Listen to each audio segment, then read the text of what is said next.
Today, if you thought watching Dark Souls newbies was frustrating, then welcome to a world of pain. This is Checkpoint.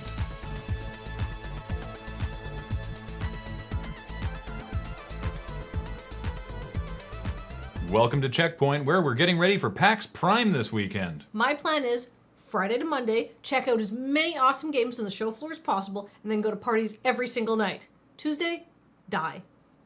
That sounds like an aggressive schedule. It's PAX, it has to be. In last week's after show, we took a look at Twitch Plays Dark Souls, the latest attempt at crowdsourcing gameplay. As you might expect, a reflex critical action game like Dark Souls proved more challenging than the Game Boy era RPG from Twitch Plays Pokemon.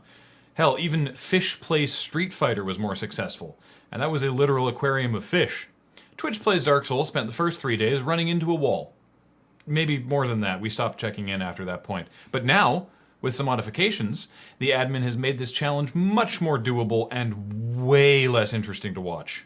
After about 1 second of gameplay, the game freezes, sometimes for up to a minute, while the system collates all the incoming chat room commands and decides what to do when gameplay once again unpauses. Some enterprising users have taken to releasing action edit replays that remove all the pauses, which is great if you want to watch a video of someone who can't play Dark Souls. But in terms of the grand experiment, can a Twitch TV chat room play Dark Souls? I think the answer is a definitive no. Everyone needs to get good. Game of War developer Machine Zone is suing Kabam, another mobile game developer, because apparently Kabam has access to secrets. The TLDR is that Machine Zone CEO and Kabam's Director of Corporate Development were having drinks at a Casual Connect party. Casual Connect is a mobile and social gaming conference, and having to been to one, I can tell you that enough free booze is served at these events that anyone within a 5-block radius will probably contract liver cirrhosis just by airborne exposure. So the likelihood of them both being hammered in this scenario is approximately 114%, with of course a 6% margin of error. Anyhow, because these two dudes were wasted, they started insulting each other's companies. The guy from Kabam told the guy from Machine Zone that his company wasn't the hot shit he was making it out to be. He'd seen their profits and loss statements, and all those Kate Upton ads were a waste of money. Presumably, he also appended a hostile, "so come at me, brah," to the end of his remarks. In response, Machine Zone CEO started yelling and screaming that he was going to sue because those P&L statements are highly confidential trade secrets.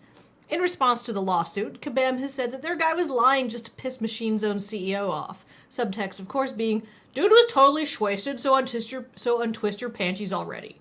Realistically, this guy might have seen this secret document, but it doesn't take a rocket scientist, or even a sober rocket scientist, to figure out that Machine Zone is spending an ass ton of money on ads that feature a supermodel and that aired during the Super Bowl. I judge everyone in this situation hammered and dumb. Case closed, Columbo. Sometimes you just have to wonder how something got greenlit. This cinematic commercial for Madden 16 isn't just high concept, it is utterly orbital in the height of its concept. A gaggle of C-list fairly knowns play a Fast and Furious-style group of Madden players in a fake trailer for a summer blockbuster that looks like Michael Bay making fun of himself. It's funny, absolutely, and an entertaining way to burn 5 minutes, but we're a little baffled as to how this is supposed to actually sell Madden. We're talking about it, clearly, so there's a minimal amount of press they wouldn't have gotten otherwise, but it's not like we didn't know Madden 16 was coming out. We just didn't care. Everyone knows that Madden comes out every year. Nobody's gonna watch this and say, "Is that former WWE Divas champion AJ Lee in a wasted cameo appearance? Shit, I'm gonna go buy Madden." May we recommend a cheaper edit? Madden NFL 16, rated B for everyone. EA Sports, it's in the game. If all you wanted to do was tell people when this year's football sim was coming out, that was just as effective and way cheaper. We are available for consultation and our rates are reasonable. Have you ever wanted to go to BlizzCon but found yourself disappointed by how fast tickets sell out? Well, for a mere $75, you can give a bunch of money to Blizzard to get a sensation sort of like attending BlizzCon, but Blizzard doesn't actually have to rent space or provide any services for your filthy body to be comfortable.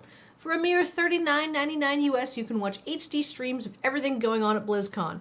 And for an extra $34.99, they'll even mail you the convention swag bag. It's just like being there, except without all that disgusting human contact and actually being there and having the experience. Hopefully they preserve the true nature of any convention swag bag and include a new and exciting strain of the common cold and a pile of inexplicable Jimmy John's coupons that are only redeemable in one surprisingly inaccessible location for 2 days during the event. We've given Square Enix a tough time in the past for its iOS titles and the pricing thereof, repeatedly. In fact, I believe on at least one occasion, if not more, we've suggested that all they have to do is release the Final Fantasy VIII in-universe card game Triple Triad for iOS and they would clean house. Well, praise be to the livestream, they've finally gone and done it. It's bundled in with the Final Fantasy Portal app for iOS and Android, and it's free. Yes, it's got one of those systems where it costs a thing each time you play, and the things recharge over time, or you can pay them real money for an extra thing, but it's out. Isn't that great, Kathleen? Kathleen? I don't think she's making it to PAX.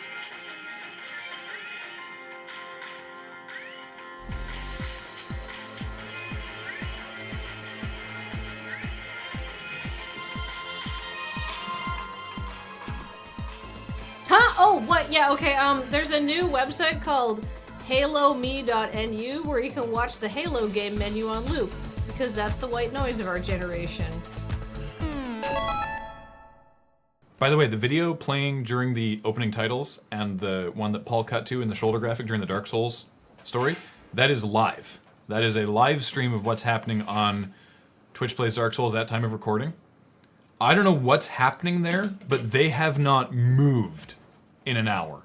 Oh, really? Yeah, they have not moved a step. So I don't know what's going on in there, but it's some kind of hellscape. Hey, look, it's Paul. Hello, Checkpoint fans! A reminder that Checkpoint, much like everything we do, is now supported by you directly through Patreon. Please check it out, we would really appreciate it.